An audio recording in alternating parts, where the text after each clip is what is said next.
Bienvenue pour cette nouvelle table ronde en compagnie de Rebecca d'Outremer, illustratrice talentueuse et renommée au dessin identifiable, qui va nous plonger ici dans l'univers de l'Amérique rurale de la première moitié du XXe siècle.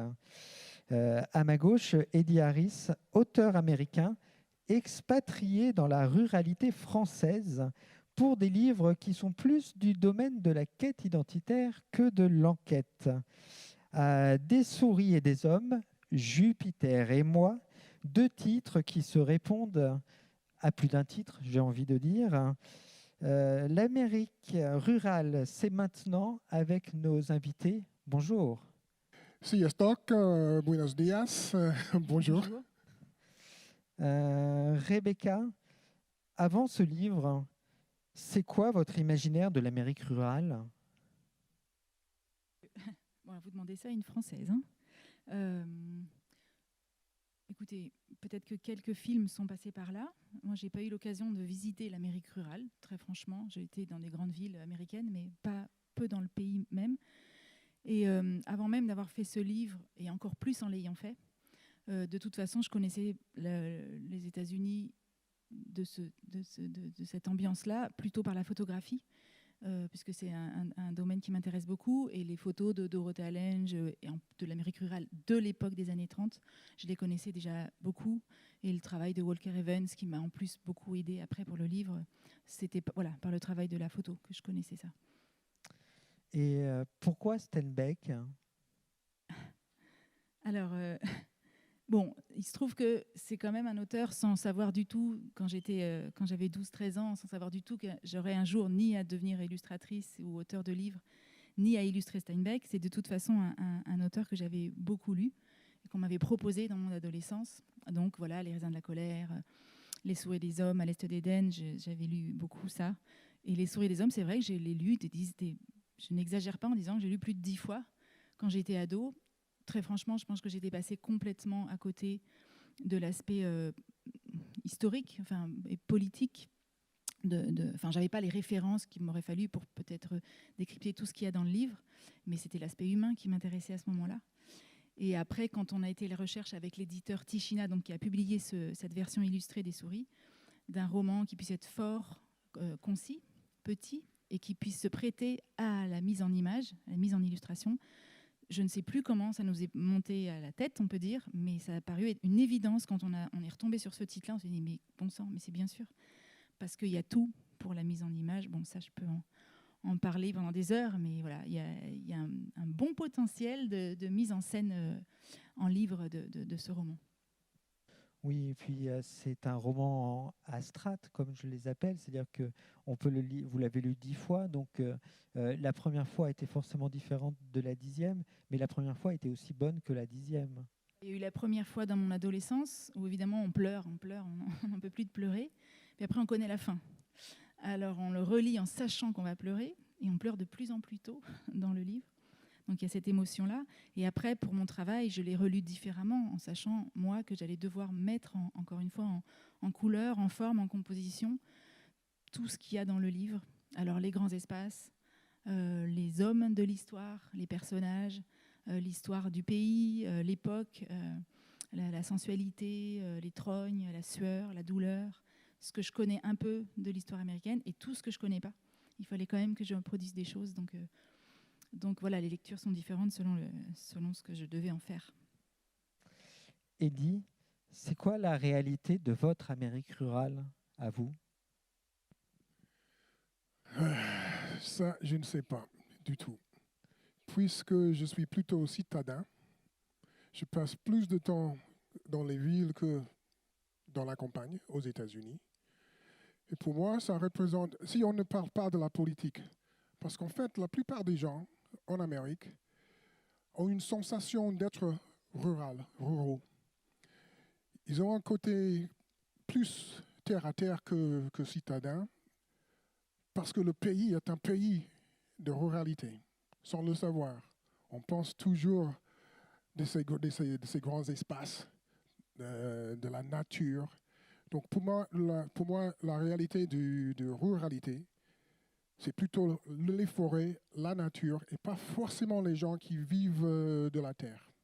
Donc c'est autre chose. Mais les gens qui vivent de la terre, là on entre dans la politique américaine qui parle plutôt de droite contre la gauche, les gens qui sont plus armés, les gens qui sont plus conservateurs, les gens qui sont, à mon avis, plus hypocrites, parce que les agriculteurs en Amérique, ils parlent toujours d'être anti-gouvernement et ils touchent toujours les subventions. Donc il y a les paradoxes dans l'Amérique, il y a les sensibilités qui sont un peu paradoxales.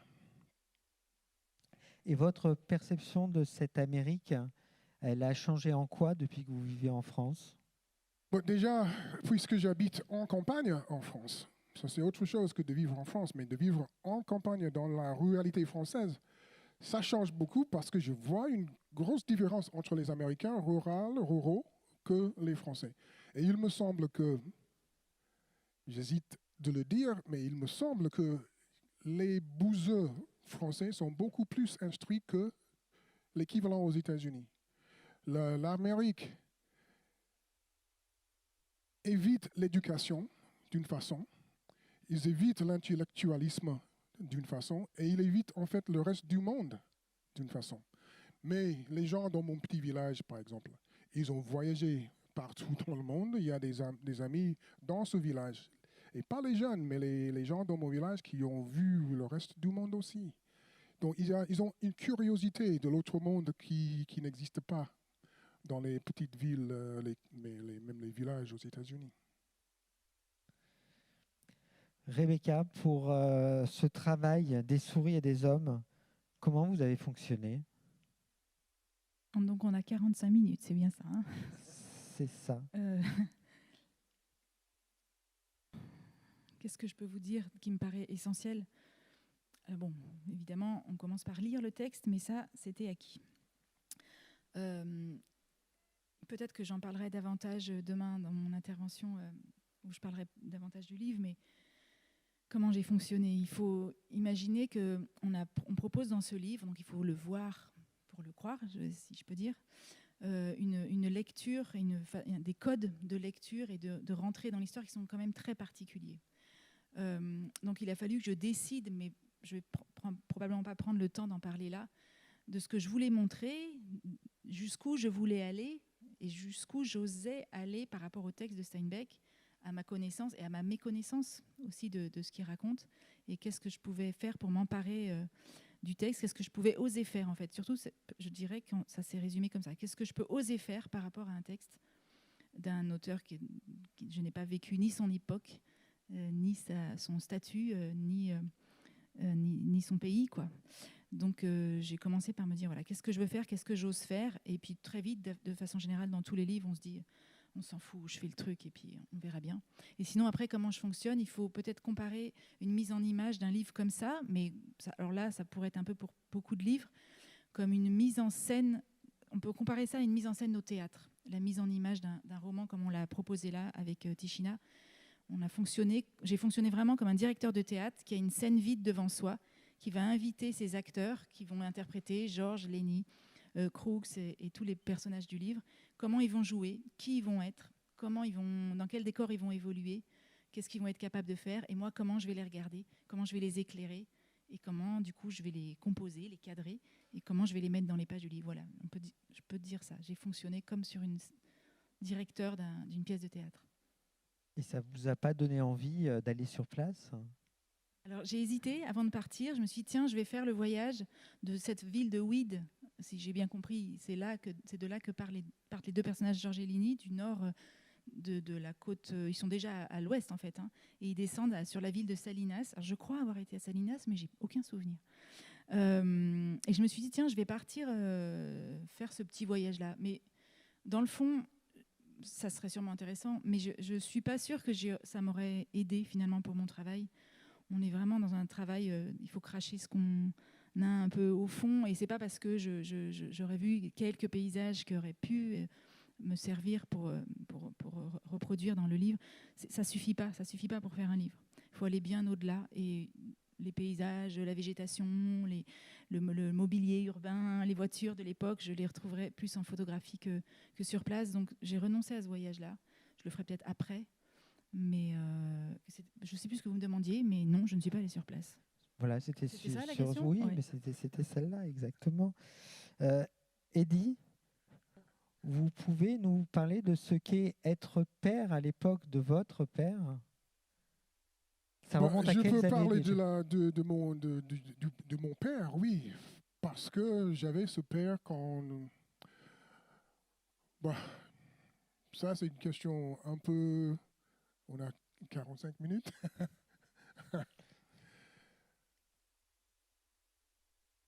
Le monde des Noirs aux États-Unis a bien changé depuis l'ère de mon père, quand mon père était père, quand mon père était toujours encore vivant.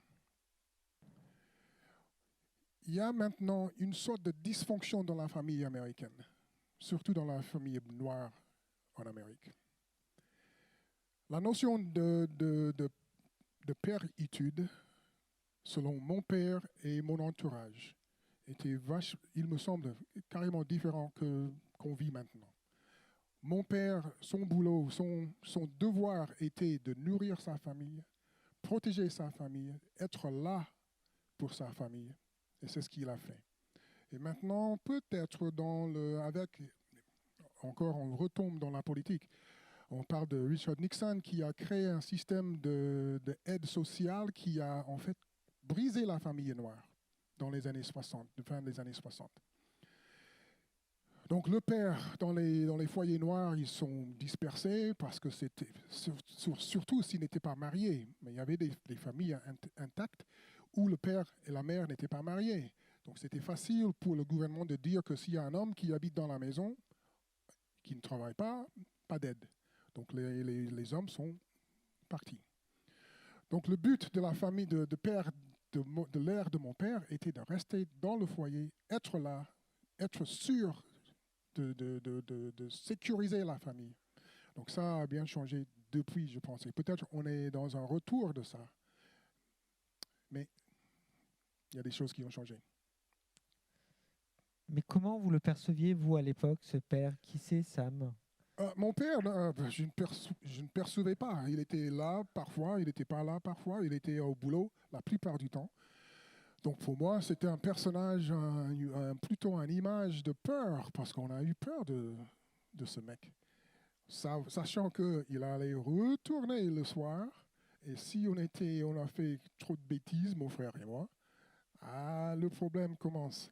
Donc, il y avait eu une image de ce mec qui était là sans être là. Même quand il était au boulot, il était là.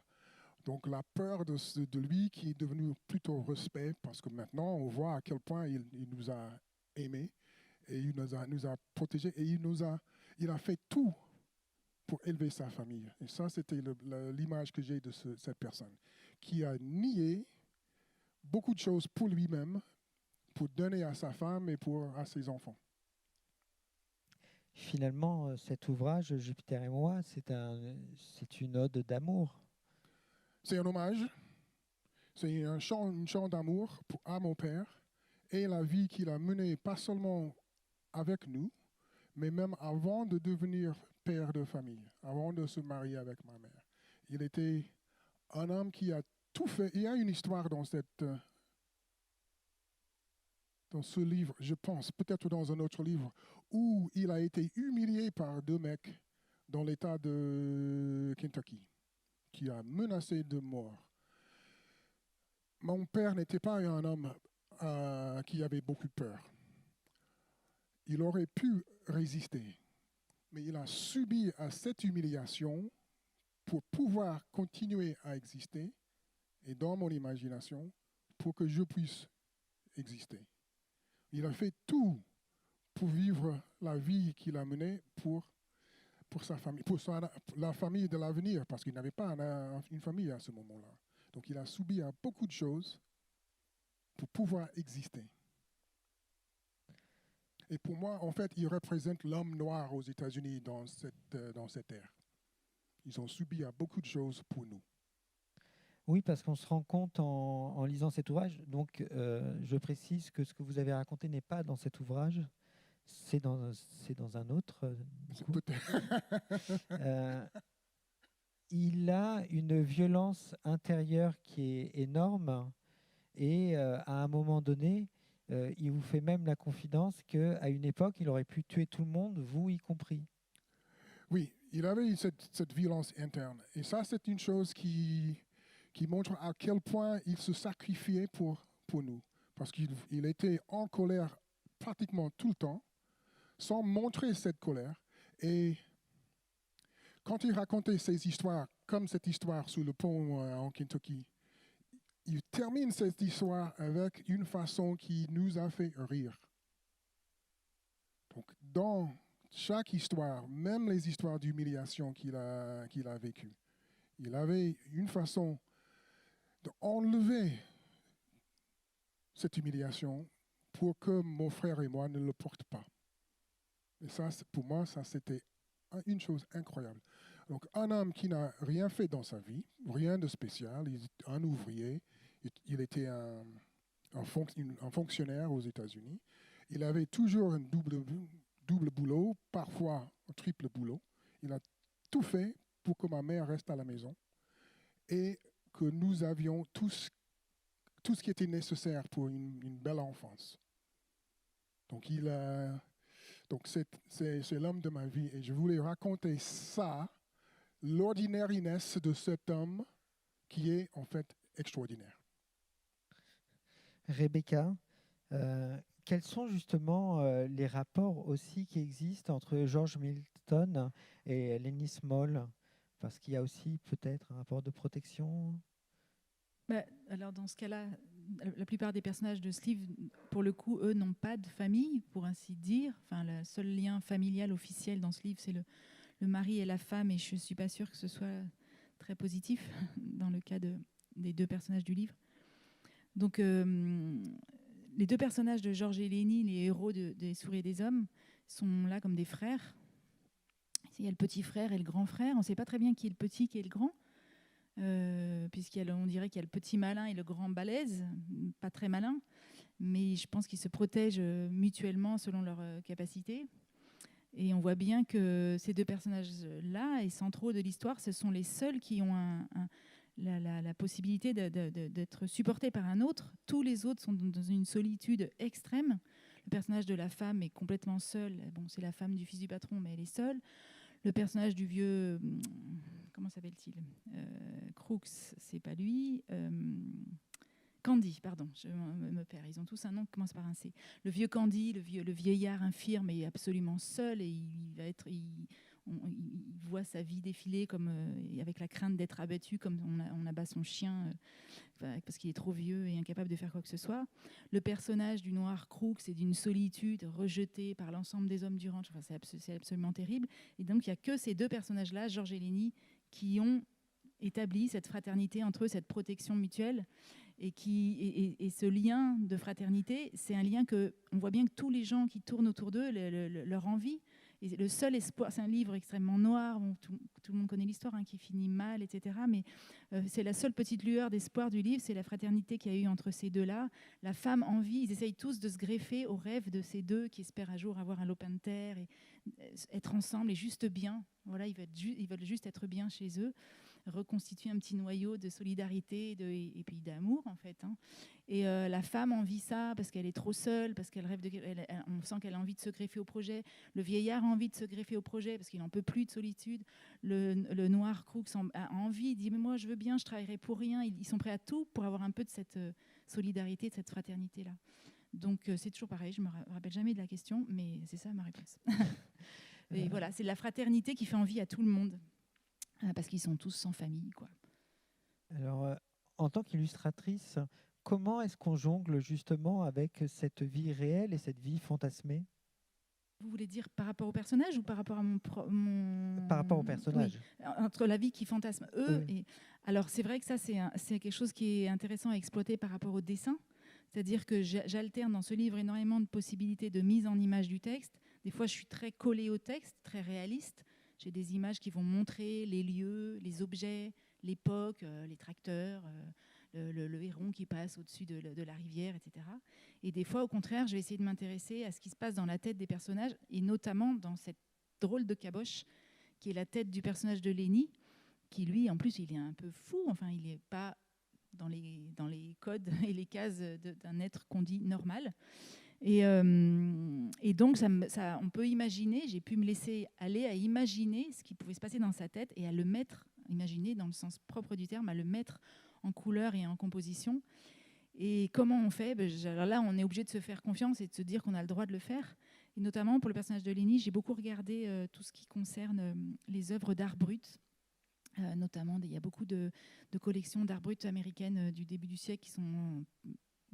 Enfin, c'est passionnant, de toute façon, l'art brut en général. Et j'ai un peu lorgné de ce côté-là, et en essayant, bien sûr, c'est artificiel, mais de reprendre certains codes et certaines laisser aller comme ça dans des lignes et dans des matières picturales qu'on peut retrouver dans l'art brut. Et j'ai traduit des fois les pensées de Lenny par ça. Mais après, dans ce livre, il y a tellement de codes différents qui sont exploités que je pourrais en parler pour chacun avec beaucoup de temps. Eddy, quel regard portez-vous sur l'Amérique rurale de Steinbeck ?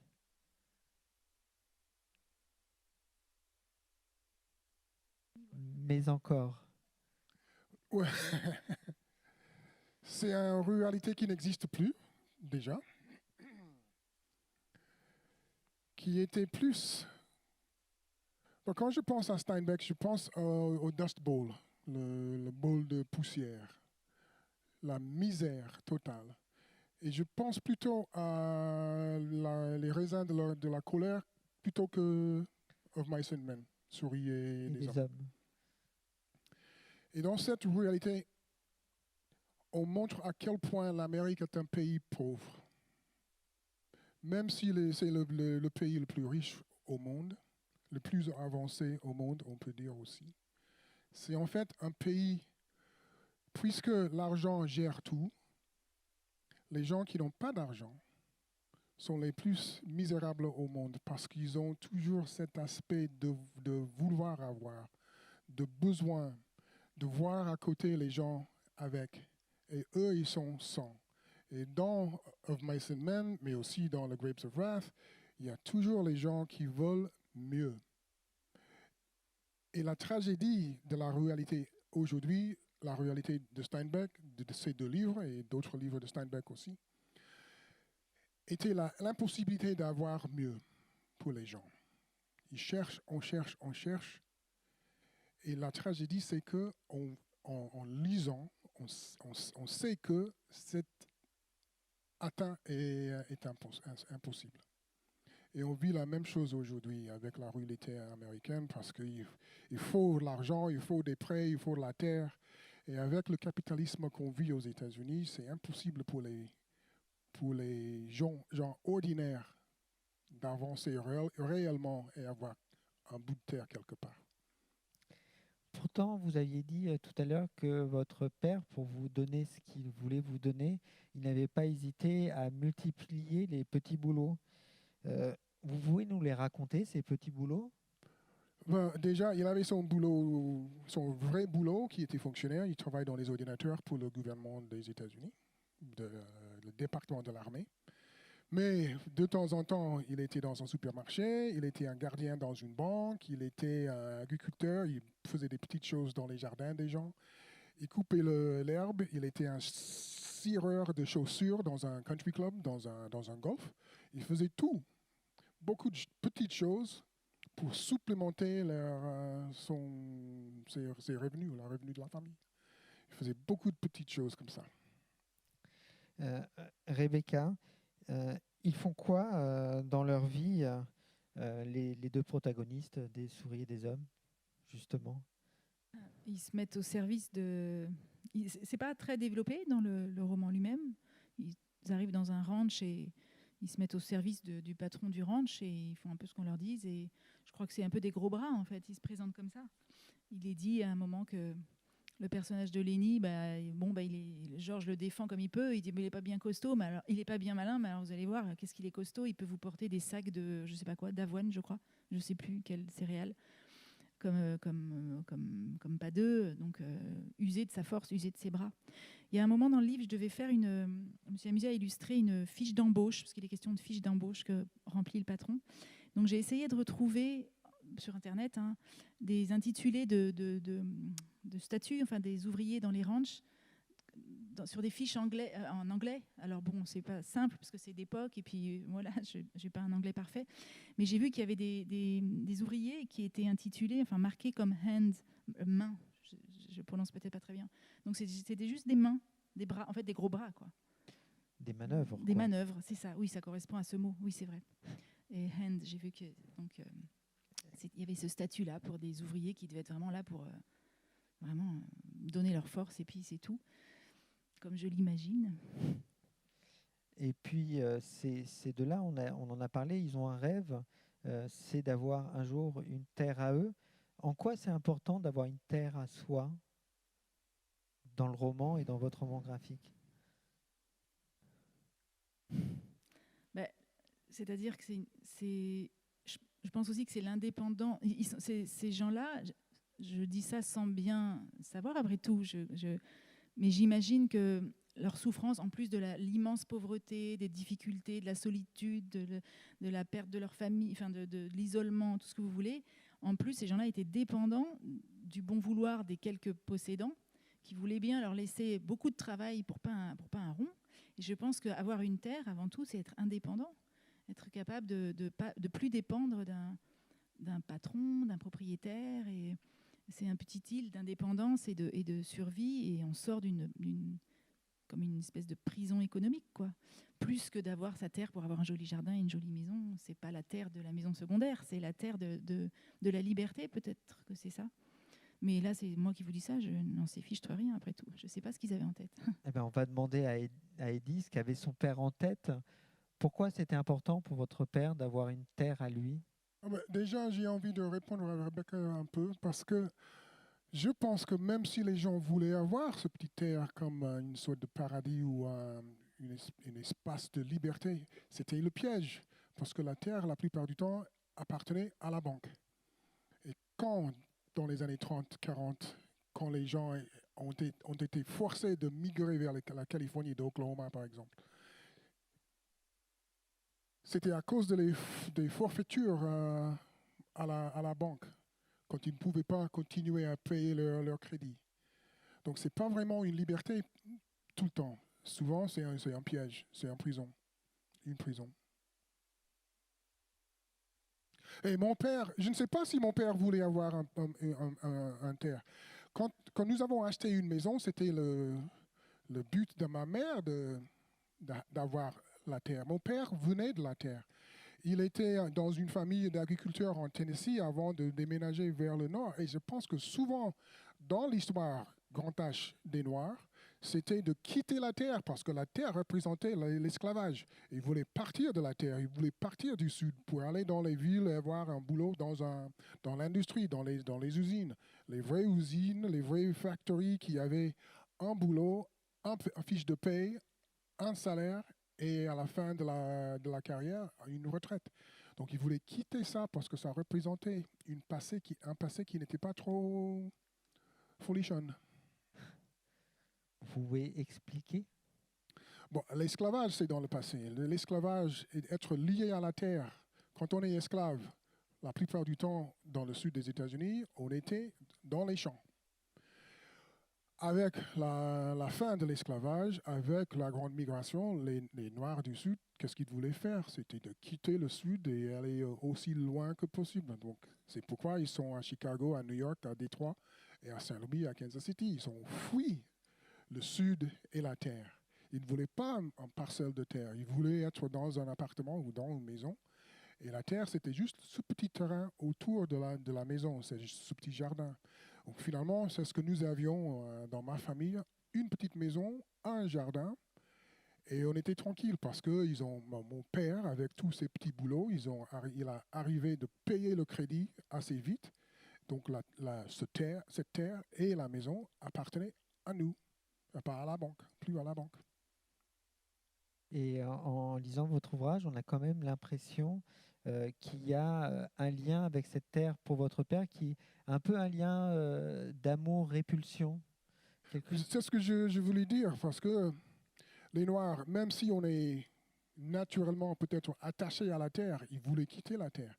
Et mon père, en tant que citadin, vivant dans la ville, il avait loué toujours un petit parcelle où il plantait ses pommes de terre, ses tomates, ses épis de maïs.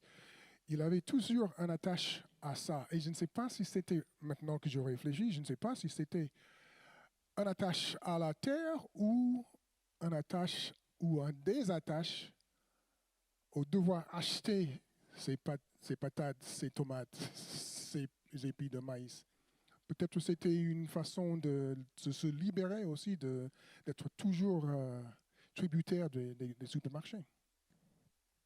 Rebecca, on va revenir à Des souris et des hommes. Le roman, il fait 160 pages. Le roman graphique, il en fait 400. Comment on en arrive 428, s'il vous plaît. 428. Comment est-ce qu'on en arrive là? En se tirant une balle dans le pied, gentiment. Quand on... Bon, là, c'est indépendamment des souris et des hommes. Encore une fois, c'était une expérience de mise en scène en images très particulière qu'on a fait là. Et on avait il y avait des critères, des parties qu'on a pris d'emblée. C'était de garder le texte en intégralité. Il y a beaucoup de BD ou de romans graphiques qui s'emparent de textes classiques et qui en font des adaptations. Là, il ne s'agit pas du tout d'une adaptation. Vous avez bel et bien la totalité du roman dans cet ouvrage. Donc ça, c'était un point. Mais moi, j'ai Steinbeck derrière moi, si vous voulez. J'ai Steinbeck sur le dos quand je commence. Donc c'est lourd, il est lourd, Steinbeck. Et moi, je veux me faire remarquer. Je ne veux pas bosser pour rien. Je n'étais pas là pour faire de la déco. Je vous dis ça un peu... enfin oui, un peu directement, mais c'est ça. Je me suis dit, bon, d'accord, c'est Steinbeck, mais ce n'est pas une raison pour se mettre que à son service et pour faire quelques petites images qui vont vaguement décorer le roman. Aller un petit paysage de Salinas là, un peu la rivière, machin, et puis ça ira bien. Non, je voulais prendre ma place, lui faire la concurrence, en fait, en quelque sorte. Bien sûr, pour un projet commun, mais je ne sais pas ce qu'il en aurait dit. Il n'a pas écrit le texte pour moi, mais... Donc je voulais faire mon travail pour quelque chose. Et je me suis dit d'emblée que j'allais l'illustrer beaucoup pour que le texte soit présent par petites touches dans l'ouvrage. Et du coup, c'est mathématique. Si vous voulez que quelques lignes d'un roman par page dans les images et que vous voulez tout le roman, eh ben vous divisez votre roman par paquet de 5 lignes et puis à la fin, vous avez 428 pages. C'est aussi bête que ça. C'est des mathématiques. Voilà, c'est des mathématiques. Et avec Eddie, j'ai l'impression qu'on a de l'histoire. Alors c'est formidable, je parle de l'histoire avec un grand H. J'ai eu l'impression de lire une autre histoire de l'Amérique. Qu'est-ce qu'elle nous apprend, cette histoire de l'Amérique que vous avez racontée dans Jupiter et moi? Que plus les choses changent, plus les choses restent comme elles étaient. C'est la C'est tout. répétition de l'histoire, c'est déprimant, c'est désolant. Non, c'est pas déprimant, c'est juste le fait qu'on peut changer les choses si on voulait. On regarde les États-Unis d'aujourd'hui et on se plaint parce que les choses ne changent pas. Il semble que les choses ne changent pas. Et en fait, les choses ne changent pas parce que nous ne voulons pas que les choses changent. En regardant la vie de mon père, son histoire, oui, des choses ont changé parce que au début de sa vie, il n'avait pas une voiture et à la fin de la vie, il en avait deux. Beaucoup de choses ont changé. Il n'avait pas de maison, il avait une maison. Il n'avait pas un boulot, il avait un boulot. Il n'avait pas de famille, il avait une famille. Mais beaucoup de choses ont changé. Mais en même temps, la situation des Noirs, des gens de couleur, les femmes, amélioration, mais pas le but de changement qu'on souhaitait. Les choses continuent. Donc l'histoire dans l'histoire de mon père, c'est que on peut faire mieux. La leçon de cette histoire, on peut faire mieux. On peut toujours faire mieux. Il faut la volonté de faire ce mieux. Et on peut y arriver. Et pourtant, même si rien ne change, Rebecca, il me semble que ce monde, il nous fascine quand même, nous. Il vous fascine, le monde américain? C'est ce que disait Eddie tout à l'heure. Ce qui est fascinant et triste et dramatique en même temps, mais qui reste fascinant quand on doit s'en emparer à titre artistique, c'est effectivement de savoir que c'est le pays présenté et certainement effectivement qui est le plus puissants du monde. Et c'est quand même un pays qui vit des époques où les gens meurent de faim au bord de la route. Les années 30, c'était ça. Il y a des gens qui sont morts de faim. Bon, je ne peux pas m'empêcher de trouver ça fascinant. Enfin, c'est ce paradoxe incroyable. Voilà, 30 ans plus tard, ils ont dépensé des milliards pour envoyer des gens sur la Lune. Et 30 ans avant, il y avait des gars au bord de la route qui tout maigres et qui n'avaient rien, même pas un verre de lait à boire. Enfin, le contraste est tellement fort. Et donc, on n'arrive même pas à croire que ça puisse être vrai, en fait, je trouve. C'est ça qui devient littéraire, cinématographique. Mais enfin, de vivre cette réalité-là, ça ne doit pas être très littéraire. On n'ira pas sur la planète Mars non plus. Eddie, juste pour aborder un peu l'autre ouvrage, Mississippi Solo, il représente quoi pour vous, le Mississippi? Le fleuve ou l'État de Mississippi? Parce qu'il y Le en a fleuve, deux, le mais le fleuve. fleuve représente pour moi l'unité des États-Unis parce que ça traverse tout le pays. Ça sépare l'Est-l'Ouest, mais ça unifie le Nord-Sud. C'est quelque chose qui représente aussi le pouvoir de l'Amérique, le pouvoir économique de l'Amérique, et aussi le potentiel de l'Amérique. Et pour moi, quand j'étais dans ou sur ce fleuve, je voyais l'Amérique nue. L'Amérique avec tout ce potentiel comme un bébé, qu'on gaspille, qu'on n'éduque pas. Et on peut faire, encore une fois, on peut faire beaucoup mieux. Donc le fleuve représente pas seulement le pouvoir, mais aussi le potentiel du pays. Et on peut faire toujours mieux. Et le livre Mississippi Solo, je vais donner à Rebecca pour faire un roman graphique avec. Alors, Combien vous avez de pages là? Avec combien je m'en sors alors maintenant, Mais volontiers. Rebecca, que vous devez faire un roman graphique avec Mississippi Solo, il représente quoi pour vous aussi, le Mississippi? Voilà, il va falloir que je me renseigne un peu plus parce qu'au-delà de Tom Sawyer, je vais avoir du mal à vous parler du Mississippi, mais je pense que c'est quand même une référence valable. Et je n'en sais pas plus que ce que je sais de Tom Sawyer.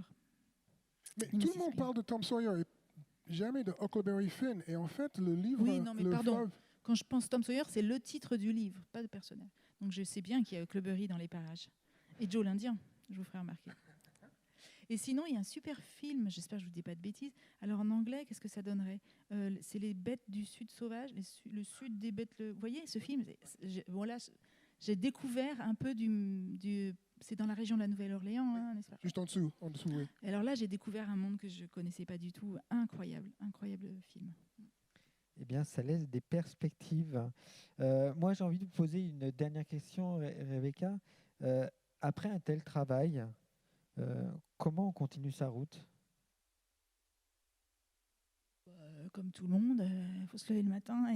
Mais j'imagine, quand on finit un livre, un roman, ou il faut un peu de temps. Il y a un petit book blues, je dirais, comme un baby blues. Mais après, ce qui est difficile quand on travaille avec un texte qui est puissant, avec un auteur puissant et connu, moi qui ai la prétention aussi d'écrire mes propres histoires, ce qui est mon prochain projet par la suite, en roman graphique, c'est sûr qu'après Steinbeck, c'est pas facile, quoi. Je vais me démerder, puis je vais l'oublier. Je pense que le mieux, c'est que je l'oublie, hein, à dire vrai. Ça me libérera. C'est ça que je vais faire. Donc l'écriture après? Oui, de toute façon, j'alterne de plus en plus des projets où je suis auteur de mes propres textes et d'autres pas. Mais j'aimerais me relancer dans du travail plus pour adultes. Et l'expérience avec Steinbeck, ça m'a permis de faire un livre très conséquent, avec un texte qui a le poids d'un roman, un petit roman. Et ça, je ne l'ai jamais fait. J'ai travaillé sur des textes plus courts pour l'enfance ou pour la demi-enfance. Mais là, je me sens davantage l'envie d'écrire plus, mais toujours avec une mise en scène en images. Donc c'est un travail très différent d'un travail de romancier. Et tu penses que Of Mice and Men est une histoire d'enfant? Non, pas spécialement. Non, plutôt pas. Non, pas du tout.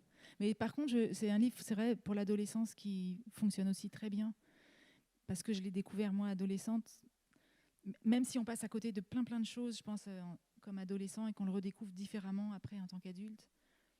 Je trouve que là, j'ai rencontré des classes avec beaucoup d'ados et je leur ai dit, mais mon Dieu, lisez Of Mice and Men, c'est court, ça dépote, quoi. C'est pas du tout ennuyeux. Enfin, mais non, c'est pas un livre d'enfance, évidemment.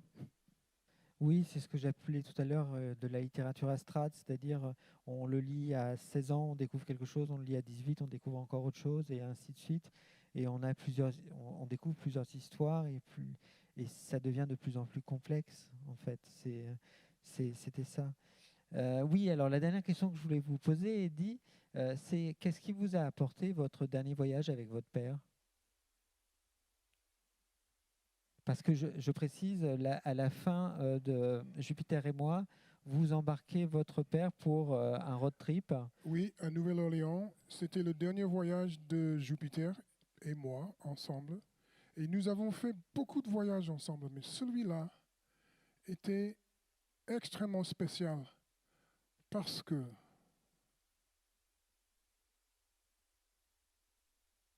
pas seulement c'était le dernier voyage, mais ma mère était morte déjà. Donc c'était que nous deux. Pas seulement dans le voyage, parce que nous voyagions souvent tous les deux, mais on voyageait tous les trois aussi. Mais là, c'était vraiment nous deux, parce qu'il n'y avait personne à la maison en rentrant. Et je savais qu'il y avait un moment de change dans l'échange entre nous. Comme si, dans ce voyage, je suis devenu l'adulte, le protecteur de mon père. Et ça, c'était des moments extrêmement forts pour moi. À la fin du livre, à la fin de ce voyage, j'ai offert de rester à la maison avec lui s'il voulait. Et il m'a dit qu'il ne voulait pas parce qu'il savait que j'avais beaucoup d'autres choses à faire, beaucoup plus grand que rester à la maison, de le protéger, qui n'était pas vrai. Et je continuais à faire la navette entre Paris et Saint-Louis pour le voir aussi souvent que possible. Et ça est dû peut-être à la fin de ce voyage où je me suis rendu compte que je suis devenu le père et mon père est devenu le fils. Eh bien, je vous remercie pour cet échange et pour cette réponse. Moi, je suis resté un peu scotché par la fin de Jupiter et moi. Et je ne m'étais pas rendu compte avant qu'on me propose cette rencontre que les deux titres se répondaient, Des souris et des hommes, Jupiter et moi. Je trouve que ce sont deux titres merveilleux. Je vous remercie d'avoir participé à cette rencontre et je vous dis à bientôt. Et puis Regard Noir, ça continue. Alors ça reprend demain à 11h45 pour un lancement officiel, je crois, de mémoire. Voilà, merci beaucoup. Merci.